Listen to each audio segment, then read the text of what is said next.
We are back at just about 7:45, and the Shofuso Japanese House and Garden is opening to the public again. And people will get the chance to immerse themselves in Japanese culture. And that's where we find our Kyrie Stewart, who joins us now live this morning. Hey, Kyrie, I see you ditched the scarf.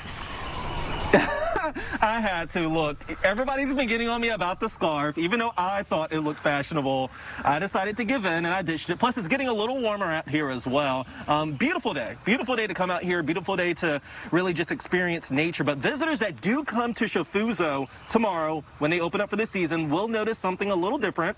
And to talk about it, I'm joined here with Sandy. He is the head gardener here. Thank you so much for getting up and joining us. First of all, tell us about the part of Shofuso that we're in right now, because I love water just in general, but like this is just a beautiful area. We have koi fish in the pond here and everything. Tell us about this area. Sure. So Japanese gardens very often have a pond as part of their garden. So it's really important in Japanese gardens that it's more so emulating nature rather than making something a little bit more artificial. So water features are very common.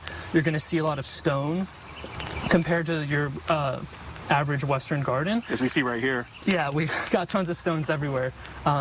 And plants, and all these things are kind of working together, and oftentimes the features that will be in a garden will just be emulating natural scenes and just kind of trying to make idealized versions of them. And you have the koi fish too, which I love. Yeah, absolutely. I was feeding them when I came here last year. I spent like a good 20 minutes just feeding them and playing with them. I don't know, I just like animals. Now, tell us about the work that you all have been doing here. Sure. So like I said, this is kind of the pond garden area. It's the main area that you can actually see from the house. But this area that we're in right now, it used to kind of just be like the boat landing here. So this big stone that we're in front of, and this is normally where you would feed the koi fish. But it was kind of an area that wasn't really sure where it was supposed to be, and actually a few years ago we were able to discover a boulder plan that was by the original designer of the garden all the way from the 50s, Tanzai Sano. So this was a plan that was basically said where all the stones are supposed to go for the entire garden, and this was never known before. And it turned out that this entire area is actually supposed to be a traditional pebble beach, which is a feature that's used in Japan a lot. It's called a suhama in Japan, but it's based off of the kind of natural rocky coasts of Japan and also the natural rocky riverbeds. So it's designed after these things, and we realized that this entire area actually needs to be converted into this pebble beach. So when did you all start working on this? We started working probably in the planning stages, like all the way back in the fall. This isn't the kind of project that gets done a lot in the United States, like at all.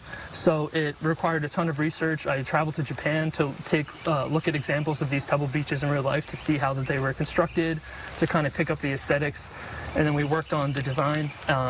But a lot of the work is actually kind of getting these stones from inside of the pond, because we're not buying materials. We wanted the look of it to match the rest of the garden, so we wanted to use the stones that we have here.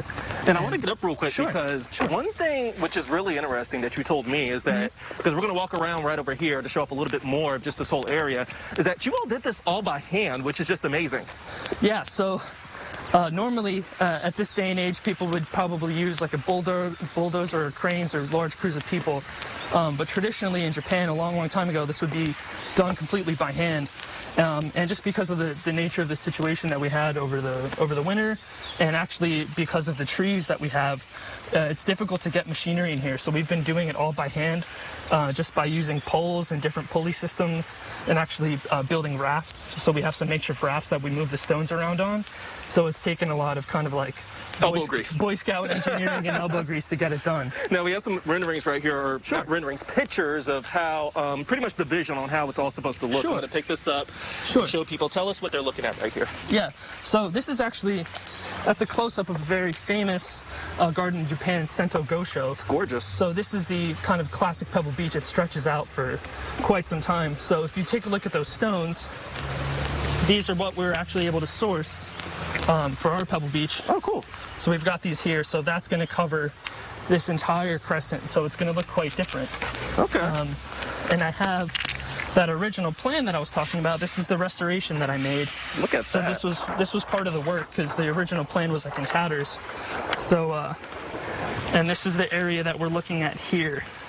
Gotcha. So if you were just looking at that, you wouldn't quite know exactly what it's supposed to be, but knowing it's a Japanese garden, looking at the curves and the way the stones are, we knew that it was supposed to be a traditional pebble beach. Nice. Real quick, when you all expected to be finished with everything? Real soon, right? Yeah, looking like 2 weeks. 2 So weeks, this is the kind of thing that kind of turns over overnight, looks like a pile of rocks, and turns into like a beautiful pebble beach. Gotcha. Very quickly. Sweet. Sandy, thank you so much. Absolutely. And work in progress. You all have been doing a lot over these past few months in preparation for the Open.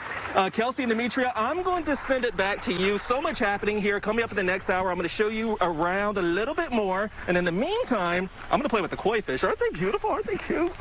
Everything there is beautiful. It does look good, but I can't wait to see the finished product, too. That's going to look amazing.